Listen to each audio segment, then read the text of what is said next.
Welcome back. We are joined by Dr. Preety Desai. We're talking today about dental implants. Not something anybody wants to do, but sometimes you have to do it. You right? do. Yeah. It is a great option, though. It is available. It is, absolutely. And technology has improved this sort of thing. Absolutely, to the point where today, with the right brand of implants, and there's a lot of them that are very good, it's almost 99%. Is that right? Yeah. So there are things that you should be asking. You shouldn't just say, oh yes, I'll go for this and it sounds good and this person must know what they're talking about and I'm sure this is a good brand. You should be asking questions about what are they going to be putting in your mouth. Exactly. I mean, there are over 750 manufacturers of implants in the world. It's kind of like cars, right? If you want to have a certain reliability and a certain lack of maintenance, you go for a certain brand of car. Those are the same things you must ask when you ask your dentist, well, what kind of implant are you putting in my mouth?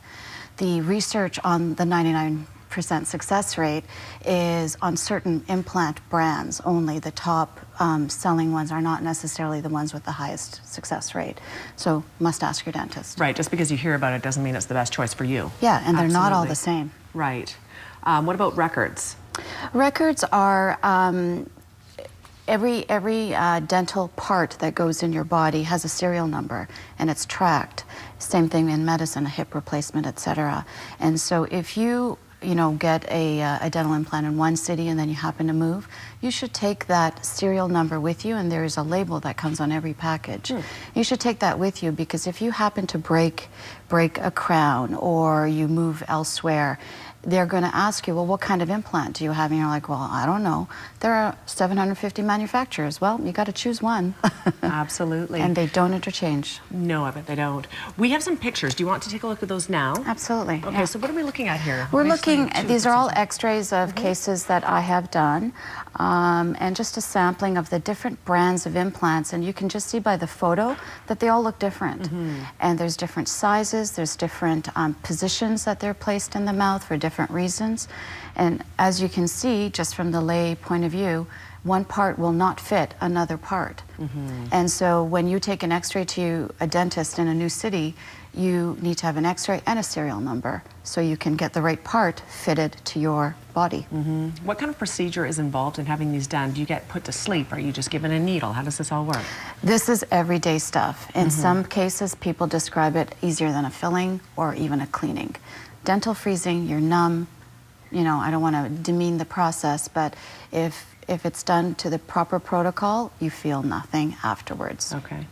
Very straightforward. You brought some models here. I did. These are just, toy parts that we kind of show in the office of, maybe I'll just leave it here. Or feel free to hold it. And so I'll just rotate it. So you can see here, these are the parts that you can see underneath the gum line, and then the crown abutment on top of it that will mimic your own tooth. So this is a see-through version of it.